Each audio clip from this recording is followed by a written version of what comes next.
It's Ryan watches The Bachelorette. Let's begin. It's Ryan watches The Bachelorette on the bike time. And I'm a little thrown off, I'm going to be honest, because I went to go turn on the broadcast. And, we start off traditionally with my dude, my homie, meteorologist Eric Fickenbinder. But for you, and what have you done with meteorologist Eric Fickenbinder? We're off to a rocky start. Also, I love how these episodes either start with super dramatic music, or in this case, we're starting with early 2000s sitcom music.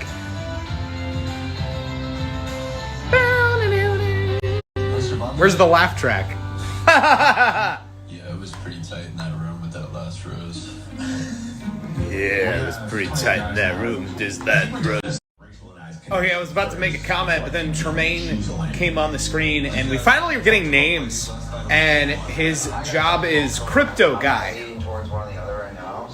Could we have found a more formal term for that? Crypto Guy? You don't call stockbrokers Stock Guy. Anyway, we need to start showing their names. Every time they individually show up on the screen, we need names. I'm having trouble keeping track of 32 dudes. Well, actually, they narrowed it down, but still, a little under 32 dudes. So they're predicting that it's going to be a big week for them, but every teaser so far this weekend has, pushed the fact that they're, dealing with a lot of drama this week. Also, we're 5 minutes in, and Crush is about ready to wind down for his 30-second nap. There's going to be one with Gabby. There's going to be a rose on the line at each of those dates. Wow. 2 of what they're calling incredibly romantic one-on-one dates and a massive group date. Prepare for anything to happen this week, says Jesse Palmer, who is wearing a sweater in the middle of, I'm guessing, May when they shot this, I think. Everyone else is wearing t-shirts. Home Dog's wearing a turtleneck. I don't get it. Seriously though, we got t-shirt and shorts, some dudes are rocking 4 layers. Jordan, help me out here. What was the climate when y'all shot this thing? Listen, this night is for you two. Homie looks like Steve-O from Jack, you know what. But also, she introduced Karamo like they were the best of friends in high school. Way to get you all into a very exclusive movie premiere tonight. Okay, come on now. So they're having a Hollywood red carpet treatment movie premiere experience all by themselves. They're not getting into a public event. It's a private movie thing. This is such a cool concept. I dig it because it is a bonding experience. Plus, they're going to get them all dolled up and dressed up and everything. This is going to be a good one. I appreciate this a lot, that Gabby stops by the house while the one-on-one date is happening between Rachel and guy that looks like Steve-O that I've already forgotten his name. And the only thing that they could figure out to tell her that they do during the day while the rest are going on dates and stuff is throw the football. They saw the one scene in Top Gun Maverick and were like, this is what we do now all day long. We throw the football and drink apple juice. Gabby is not happy now, though, because she feels like they just kind of hung out with her, and none of them really put any initiative into, spending extra time with her. They all just kind of hey, we throw football. So that's kind of unfortunate. This is so great. So I have to say, I do appreciate the 2 of them together a lot, but I also appreciated her last one-on-one date, and she dumped them for some odd reason. I do like them together. But what's his name? Someone give me his name. Steve-O guy. Why haven't they shown his name on the screen in 15 minutes? I have already forgotten and I need to know. So we got a date card here because Gabby's really upset because the guys didn't show any initiative whenever she showed up at the house. And I don't blame her, I don't know if I have... What is this date card? Why are half of them wearing shoes, half of them are barefoot? The dynamic of how the dudes live in this house is, Who said three's a crowd? Is odd. Love Gabby. Who said three's a crowd? Love Gabby. I'm ecstatic. I want to know if the girls write the cards or if the producers write the cards. I love this idea. I don't know. I mean, I don't think any, like, regular human being would be able to be like, hey, yeah, I got a giant Victorian movie theater rented for us to go watch this movie, complete with photographers and a red carpet, but I dig it. All right, this is the sweetest thing in the world. They're just watching Rachel grow up on this movie screen. And they're watching Zach's childhood videos. So I gotta know, like, if We're so excited for you. oh, and there's a video from his mom, like a little message. But I hope you find So, someone that loves you unconditionally. Did the producers just ask them all to, like, give up their VHSs of their, like, family home movies and then also have their mom send messages? Because they would have known specifically that Zach, by the way, is his name, that Zach would have been in this date. There's a lot of logistics that I haven't calculated here. Y'all, I think Zach and Rachel are endgame. They both would go and look at planes with their dad. They got that in common. I mean, there's other stuff too, but that was the cool highlight moment there. Now they're dancing on the stage and some pianists. This is great. Yeah, they're getting married. That's that. Yep, they're endgame. Endgame. Call it. Y'all. Somebody's grandpa's been there. Family in the show. 3 weeks in. Gabby's grandpa in the house. A legend of last season. And this guy entered the house in the most WWE fashion. Welcome. What are they doing? My name is Kirsha. I'm going to be your sound ceremony host today. What? Before we get started, I'm going to do an energetic clearing on you, which just helps. What's about to happen? She found him a woman.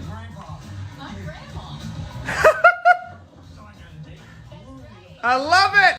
Fight through it, and growing up, you know, you see your parents, and that for him. No matter They're right. what, I mean, Do they like? Give me more of the movie date. That was fun. It meant too broken for anyone to love. Whew. Poor Gabby. My goodness. But also, can he hear these conversations?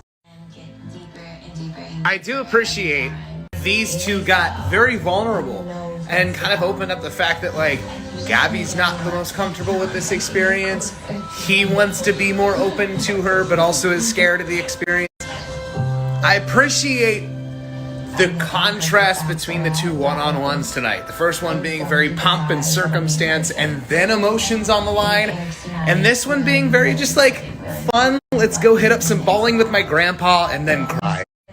We just kind of went full fast forward to a bridal photo shoot between Gabby and Rachel and the largest group date in Bachelorette history. This does not look at all, by the way, like the Bachelorette mansion, so I'm assuming they're at, like, Green Grove Gardens in Greencastle, Oh my god. right? I do best. What am I supposed to do with this? I mean, I got two switches. On and more on. What? Franco had some What is happening on this photo shoot? I thought it was going to be like a wedding shoot, but they're all in weird costumes. This is, like, kind of uncomfortable, I'm gonna be honest, because they're doing a stage shoot where they're all proposing to the women, and some of them were really awkward, and you could tell they were super nervous.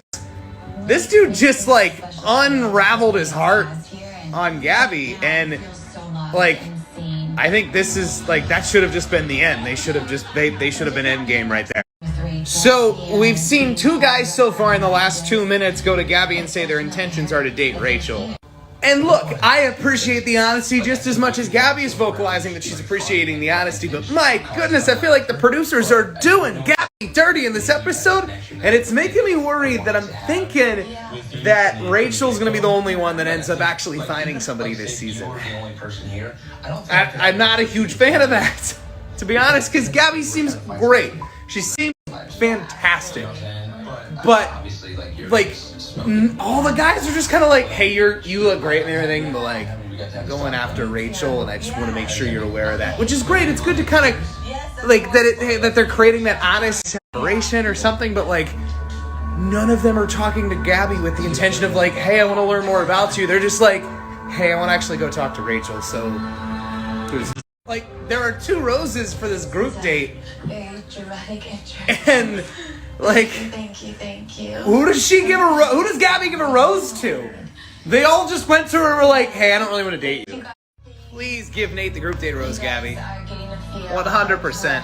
He like poured his heart to her, poured his heart out to her in the photo shoot. Kind of in this role, and She chose not to give a rose at all. Hope. I think we can say goodbye. Offers you the rose that you accept, and not the other. There'll be one group of men for Gabby They've changed the game. that is pursuing and committed to Rachel. The rose ceremony determines Really could be what direction they go in. One group is gonna date Gabby, one group is gonna date Rachel. This is probably how it should have started, like how they should have begun this experience, but I'm glad we're going in this direction now. All right, I'm off the bike because this is seriously gonna be probiotic in hand. It's gonna be the most dramatic 20 minutes of The Bachelor and The Bachelorette ever. They have to pick. They gotta pick. This rose ceremony. Let's go. All right, Jesse Palmer, explain this complicated scenario to us, please. Welcome to your second rose ceremony. I know it's not what you expected. No. I'm sure by now you've noticed there are 2 pedestals. There with are. roses. Rachel and Gabby have each individually decided which men they want to continue dating. I really hope that each of you has given strong consideration with respect to where your feelings lie. This is like a really dramatic, intense, and crazy version of that time where you were getting picked for teams in dodgeball in gym class in elementary school. Let's go. Which, by the way, I was the last one picked for all of those. I'm excited. I had a good personality, though, I would think. I think, like, I never really got picked to be on the good teams for, like, jump rope for heart and stuff. I always just played CDs and kind of stood off in the corner and was like, yeah, you guys jump that rope. The guy to first decline the rose of the night, but I am gonna have to decline the rose. I feel like it could be great friends outside this, obviously, but I feel like I have a deeper connection with Gabby. Does that work? Do they go home? Does Gabby pick him? What happens? It's very clear you wish to pursue Gabby, Wait. but you do not accept the rose. Because She will be Tremaine leaving us tonight. didn't accept the rose. Rachel loses a rose, and Jesse Palmer just kind of walked out of the room like, hey, this makes sense. My rose was so embarrassing.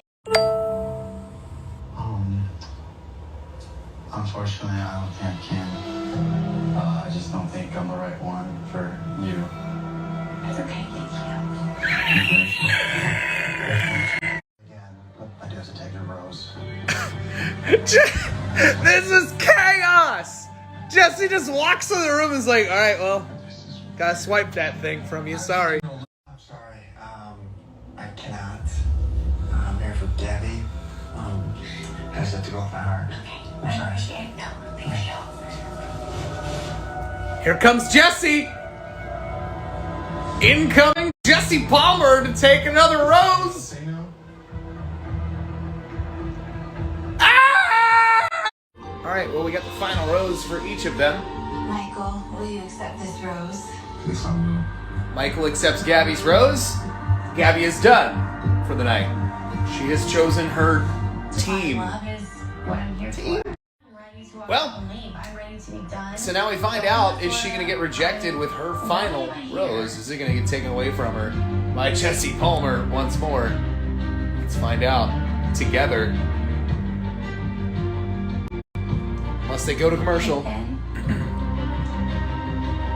Ethan comes down. Oh boy. I don't feel very good about this one. I don't feel very good about this one. Will you accept this rose? Absolutely. And we exhale. Well, there you go. Gabby has 9 guys, and Rachel has I'm assuming 9? I think On The Bachelorette. I lost count and got really confused there closer to the end, but there we go. Teaser time. Two separate journeys, two separate groups. I appreciate this. So the teaser infers that some of the guys realize as they're going along the journey that they still have feelings for the other girl, which makes sense. They had them date both of them at the same time for the first 2 episodes, which was probably the first 2 or 3 days of filming. So there we go. What an episode. Wow. I just feel like there might be something there. What a journey. There you have it, folks. Episode number 3. We'll catch you next week. Monday night, Ryan watches The Bachelorette on a bike. I had to get up and pace around my house for the last 20 minutes. Good night. Peace. Thanks for watching.